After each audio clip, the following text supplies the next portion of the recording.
The 2013 Fiat 500 Abarth is a front-engine, front-wheel drive, four-seater, two-door hatchback manufactured by Fiat. On paper, it has a 1.4-liter four-cylinder turbocharged engine with a 5-speed manual transmission pushing 160 horsepower at 5,500 RPM with 170 foot-pounds of torque at 2,500 RPM. It's advertised with 27 city and 34 highway miles per gallon. It weighs approximately 2,500 pounds and MSRP started at approximately $22,000. Hey guys, today I'm here in San Francisco and I have the chance to test drive a 2013 Fiat 500 Abarth, however you pronounce it. I can test drive it. So I have the rental for 5 hours and I'm just going to drive it around the city just to see how it feels.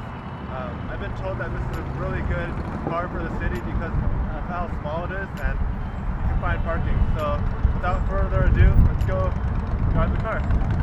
So before I begin, I'm just going to go through a rundown of interior. The interior actually looks very nice. The steering wheel is leather, the shift knob is leather. There's like a sport mode, emergency lights, defroster, temperature controls, air conditioning, circulation. I think these are heated seats. And then the window adjustments are in the center, just like the Mini Cooper. This is a 5-speed manual transmission car, so there's 3 pedals on the ground. There's controls for the radio in the center. It's cruise control, and I think there's a speaker if you want to talk. Up here we have controls for the convertible roof. And then 2 dome lights over here. There is a boost gauge right here, and it's set to around 2,000 RPM. That tells me when I should be shifting up. That's very conservative. To get an idea of the legroom, I'm about 5'10", 5'11", so let's see. There's plenty of room for my feet here. But then if we look back here, there's barely any room for a passenger. Let's move the seat up. See how much space there is. So this is with the seat all the way up. There's a good amount of legroom for me in the back, but then in the front there's barely any legroom for the person. So that's just to get an idea of the legroom in relation to the car. Let's get started. I actually had a chance to drive the car into the park earlier, and when I first warmed it up, the car was obnoxiously loud.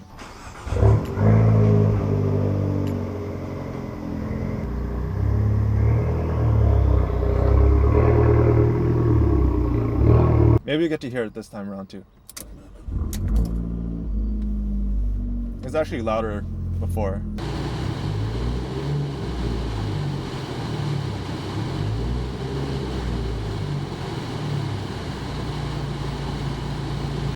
So I'm just going to drive it around and you get to hear how the exhaust sounds like and how it sounds in relation to the RPMs and speeds. So the catch point is very high. So if this were the range, it's probably like up here, but it's very predictable. This is 2,000 RPM.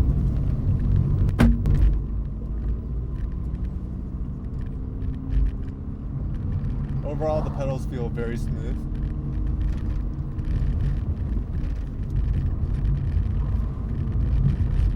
Another thing I noticed when I first got in the car was the seating height is very high. It's like I'm sitting in a booster seat. I also noticed that there's a sport mode, so let's see if there's any changes if we put that on.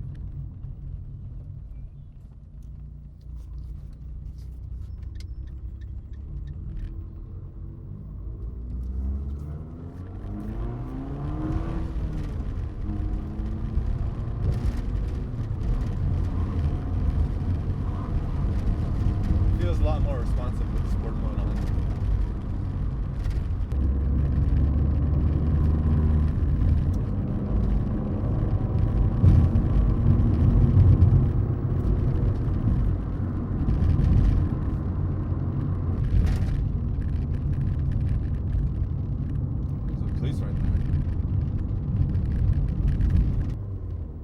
shifter feels very smooth.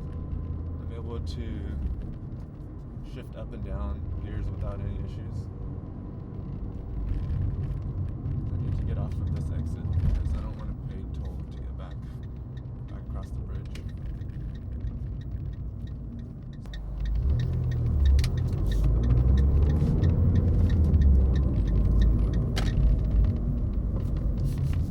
What's this car doing?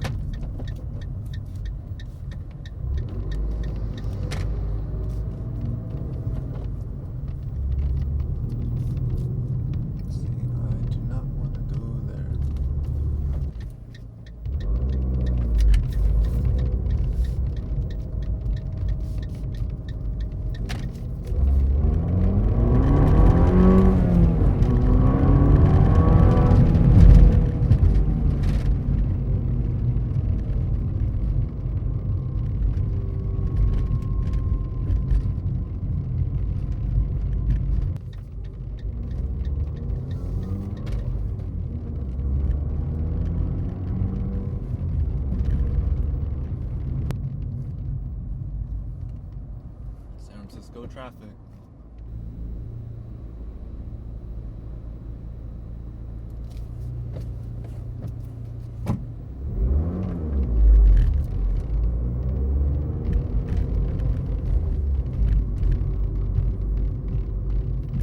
Clutch feels very strong on hills.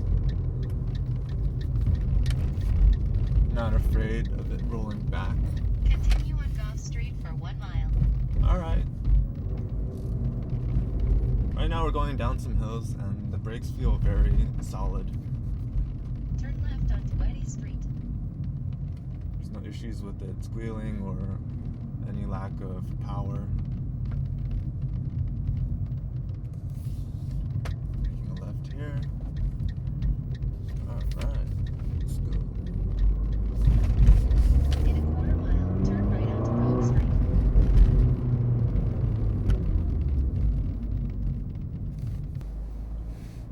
So if you find yourself driving in San Francisco, you'll just be in traffic most of the time.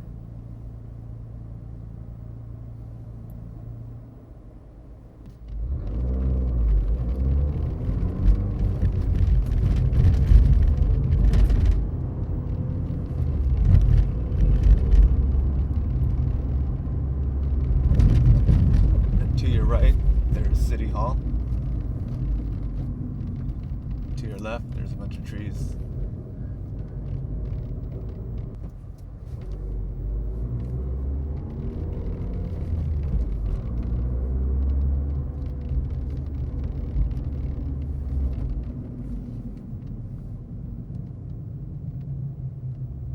Now we're going through Mission. Merge onto US 101 South. Right now we're going on the freeway just to get a sound of how the car sounds, and then to also see what RPM it's at like 65 miles per hour.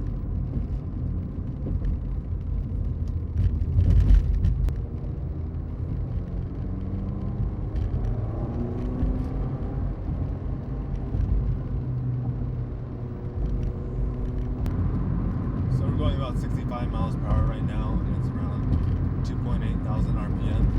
You can barely hear the exhaust.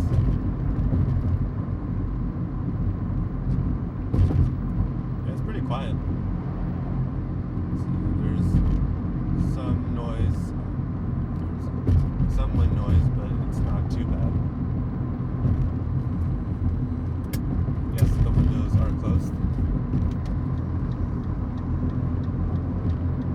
When you're cruising on the freeway at 65 miles per hour in fifth gear, there's actually not that much more power in order to pass the one. You might have to downshift. I want to see if there's enough power to pass these cars. So I'm kind of not flooring it, but I'm pushing the gas pedal quite a bit, and there wasn't much power. Going on a slight incline, it's kind of struggling. So one thing I noticed about the car was when you have it off the sport mode, the throttle is like severely limited. when you step on the gas, it's not very responsive, but once you have the sport mode on, it's definitely more responsive, and yeah.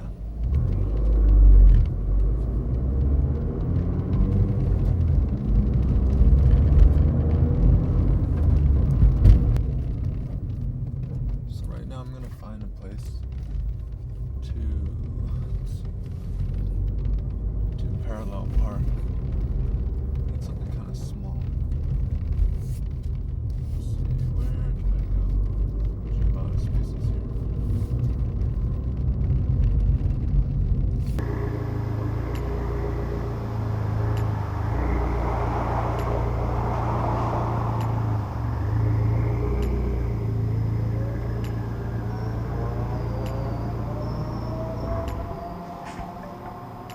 Just to get an idea of the car in relation to these squares, each square is 3 feet.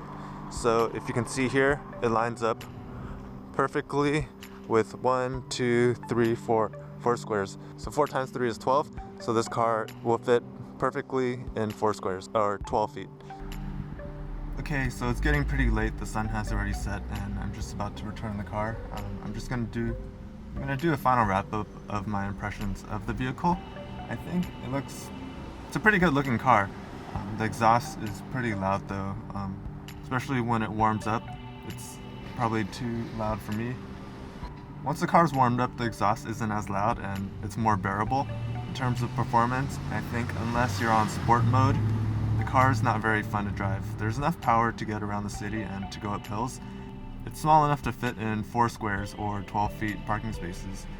In terms of braking, there was enough performance. I've been in cars where you're going down a very steep hill, the brakes weren't very functional, but this car had enough braking power, and it's also pretty light too. On the freeway, around 65 miles per hour, the car does not have any issues at all. It's pretty quiet too, but there was some noticeable wind noise. There wasn't much more power. If you need to pass someone, you might need to downshift and have the RPMs go up. I didn't show you earlier, but this car comes with the Beats by Dre sound system. When I listened to the radio, the sound wasn't too bad, but the bass did sound a bit artificial. You do have your standard climate controls. I didn't have any issues with the interior. There's the leather steering wheel and the leather shift knob, and everything seemed pretty good. I only spent a few hours driving the car, and I put about 20 miles on it, so I can't speak too much about the gas mileage and reliability of the car. Because I don't own this car, I didn't really get to push it that hard, and I can't speak too much on the higher end performance like redlining and stopping distance. So overall, this car was pretty fun to drive around the city, given you're in sport mode, and it's small enough to fit in the smallest parking spaces. If you live in San Francisco or a highly dense city, I would recommend that you test drive this car to see if you like it. So that concludes my test drive of the Fiat 500.